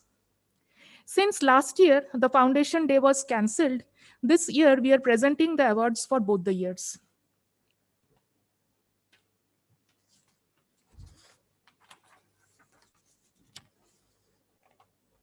We will begin with the CNR Rao Education Foundation Prize in Spring 2019 for academic excellence.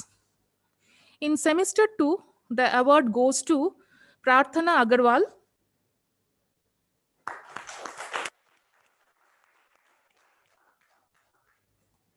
In semester 1, Monsoon 2019, the award goes to Ainesh Sanyal.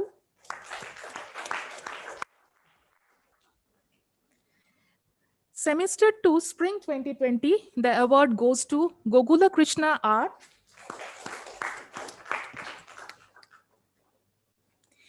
Now we move on to the Institute Awards for the Academic Excellence. In semester 3 of Monsoon 2019, the award goes to Prarthana Agarwal. She is also getting the award for the 2 subsequent semesters, semester 4 in Spring 2020 and semester 5 in Monsoon 2020.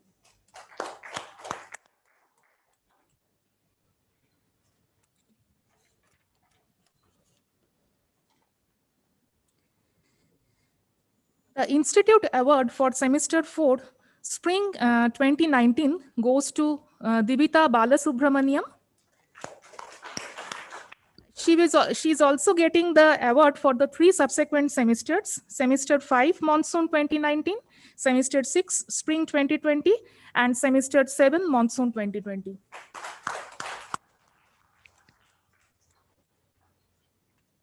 Next, we have the award for Semester 6, Spring 2019, and Semester 8, Spring 2020. Both go to VC Tamarai Balli.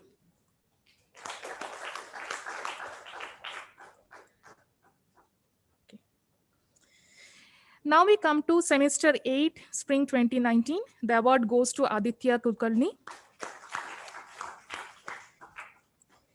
Semester 7, Monsoon 2019. The award goes to Divya Saha. Semester 3, Monsoon 2020, the award goes to Ainesh Sanyal.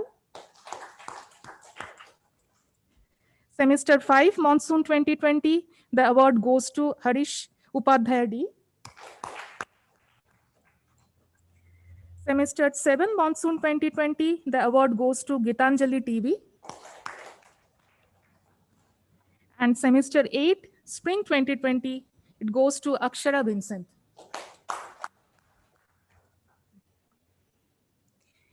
This year, our first batch of IPHD students have completed their 2 years of coursework. So we announced the prize for the best academic performance among them. In biology, the award goes to Anjali Kumari Singh. In chemistry, the award goes to Rohit Kumar. In mathematics, to Shivam Vats. And in physics, to Derek Cyrus Gomes. For the first time this year, we are recognizing the performance of our PhD students in their coursework. For the batches of January 19, August 19, and January 20, we will now announce the prizes in each discipline.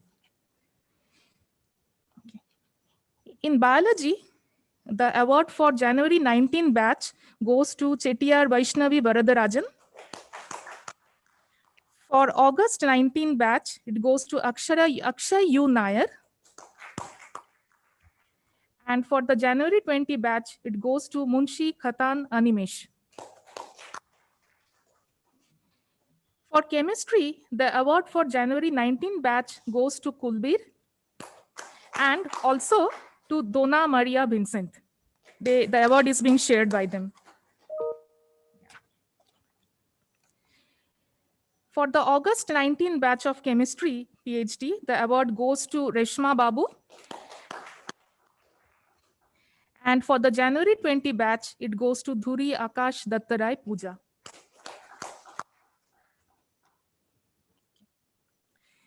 Now we have the awards from the ECS discipline. The January 20 award is being shared by Saurabh Bhattacharjee and Bonu Kateshwara Rao.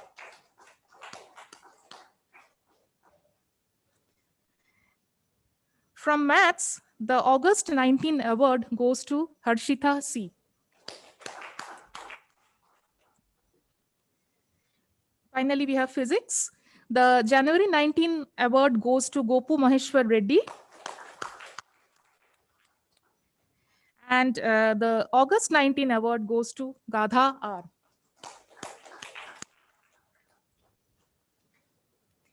Now we come to the awards for the excellence in extracurricular activities. As recommended by COSA, this year we have awards for sports and student club activities. For excellent performance in sports, the award goes to VC Tamarai Valli. For the student club activities, we have 2 awardees, Veena Shankar Abadhani and Bhavesh Kumar Tripathi.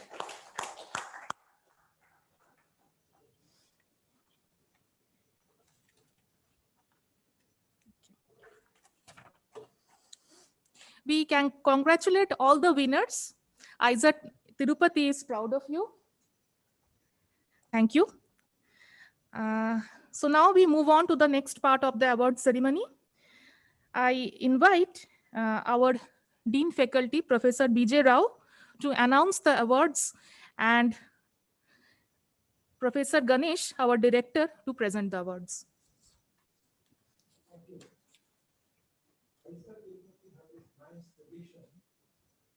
Recognizing faculty members who have contributed to the system significantly beyond their call of academic responsibilities.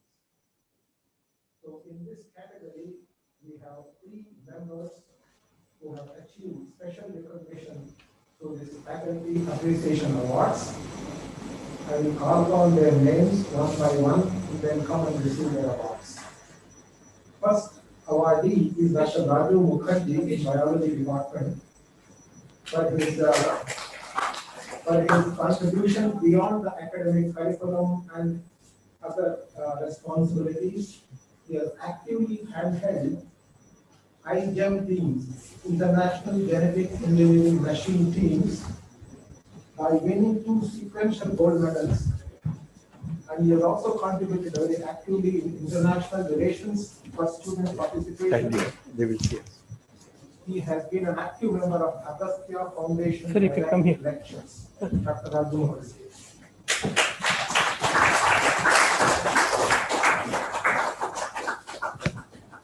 Congratulations.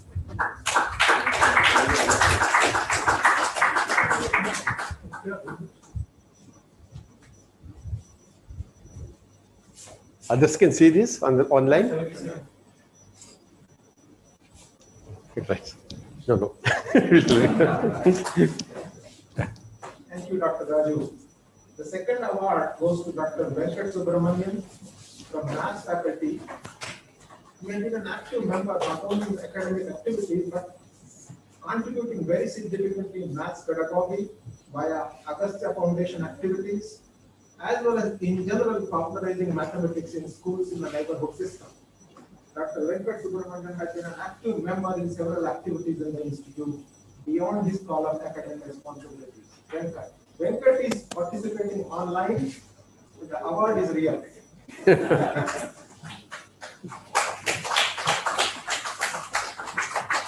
Venkat, are you online? Your video is on. Can you show up, Venkat?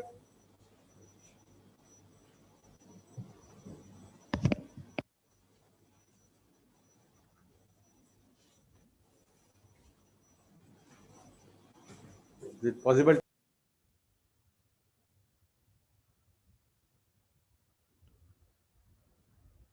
Oh, he's online. He says he cannot chat. So he has sent a chat message saying that he's.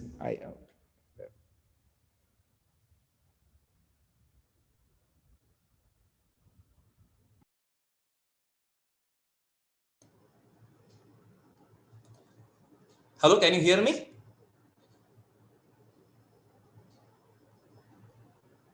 Yes. Professor Ganesh and Professor Rao, thank you very much. Thank you very much.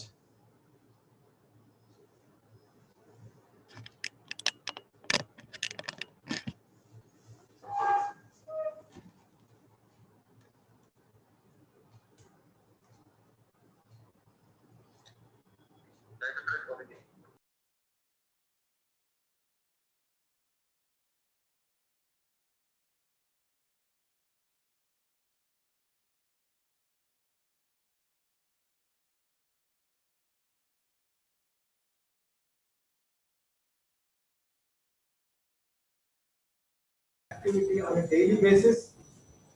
He has trained the staff. He has put in the practice protocols, gotten the ICMR verification, and now we have reached screening about 250 to 300 samples per day in the second wave of COVID spread in the country. So, that's all of it. Congratulations. Yeah. So this is the end of faculty appreciation awards, and now I think we follow in vote of thanks. Yeah. No. Thank you, sir. Thank you, Professor Rao and Professor Ganesh. We now move on to the next set of awards, recognizing our administration staff for their sincere and dedicated service. I request our registrar, Dr. C.P. Mohan Kumar, to announce the awards, and our director, Professor Ganesh, to present the awards.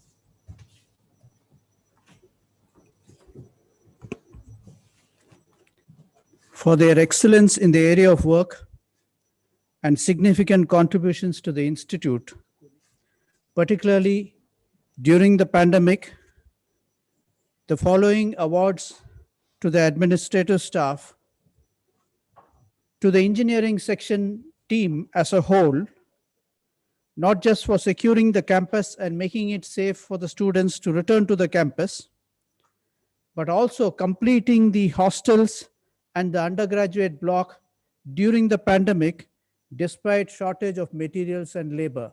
The engineering team. I request Mr. Siva to collect it on behalf of the engineering team.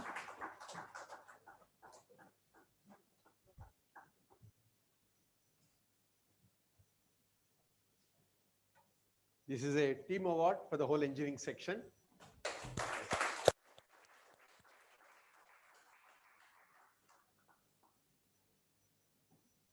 Thank you for the whole engineering team. There's another team award. The pandemic also posed challenges in administering and providing our academic activities and to reaching out to students so that they could complete their academic work. The IT section of the Institute has been significantly responsible for ensuring that though we shut down in the third week of March, from 6th April, the online teaching help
and installed in time, but also coordinated with the government of Andhra Pradesh in setting up a state-of-the-art virology lab, a BSL-2 facility, and thus ensuring that the institute participates and contributes its might in the fight against the pandemic. Mr. Inderpreet Singh Kohli is a phenomenon. Let's acknowledge and reward him.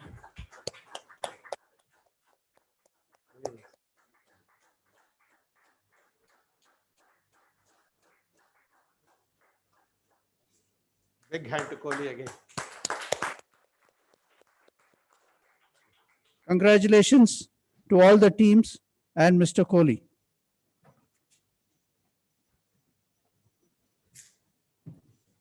You can hit Professor Rangarajan on the screen.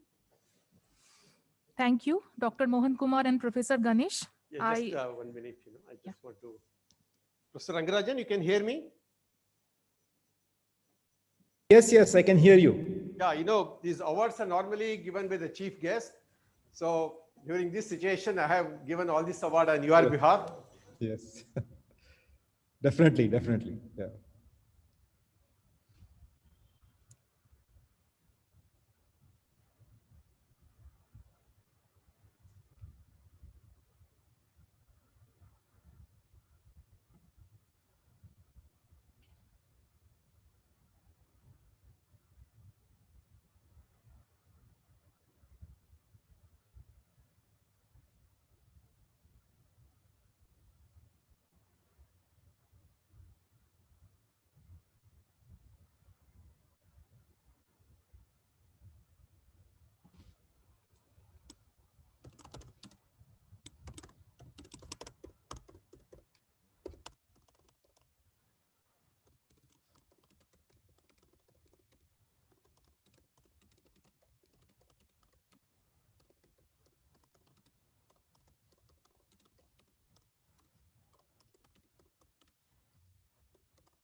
these difficult times with great acumen, foresight, and with a humane touch. Thank you, sir. The faculty of the Institute, ably led by the chairs of the departments, deans, and the program coordinator of academics, have ensured that during the last year, the students were able to pursue their academic work within, of course, the limitations and challenges posed by the online system of learning. We thank you for your participation in this Foundation Day celebrations. I must thank the students of our institute who have joined this program online wherever they are to make it successful. And more importantly, we need to appreciate and acknowledge their patience and understanding that they have shown in the times of the pandemic when the academic program had to go online, and quite a few of them faced varying challenges in connecting with the institute and keeping up with the academic program. We thank you for your patience, understanding, and for joining this function online. The IT, technical, and engineering staff, the housekeeping staff, and the security staff have all contributed in ensuring that this function goes online, and then those of us who are able to attend in person are comfortably placed following the COVID norms. Our deputy registrars and colleagues in the administration, purchase, academic, and finance have worked very hard to keep things operational and on schedule. Ably led by the ever-willing, ever-ready, and unflinching Mr. Kohli, we could support the academic and research work of the Institute in quick time, and also today arrange this Foundation Day in an offline and online mode. Hats off to all of you.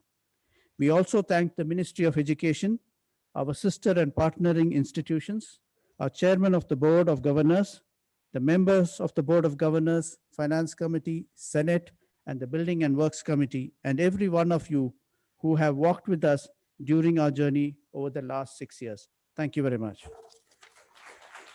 And finally, as we always say, last but not the least, I'd like to personally thank Professor G. Ambika for getting all these academic awards and giving the directions for the whole function, and her very hard work and very dedicated work regarding the whole, academic matters to make sure that the things run in particular time about all the right from exams, coursework, etc.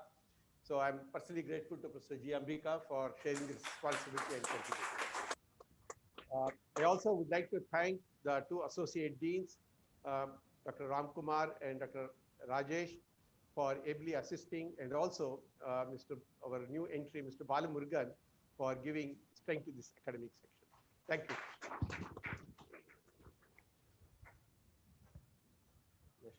Yeah, we rise for national anthem.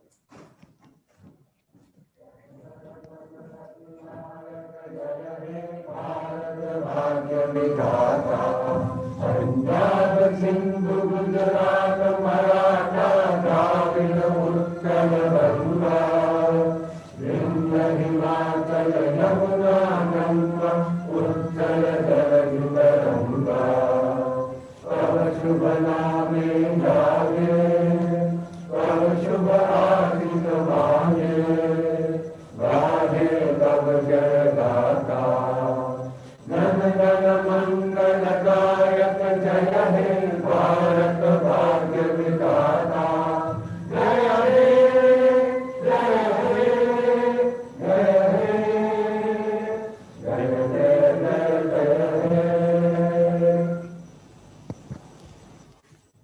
Thank you, Professor Rangarajan. Oh, thank you. Thank you. It was a pleasure attending. Yeah, and also thanks, Arunima, for comparing. Yeah.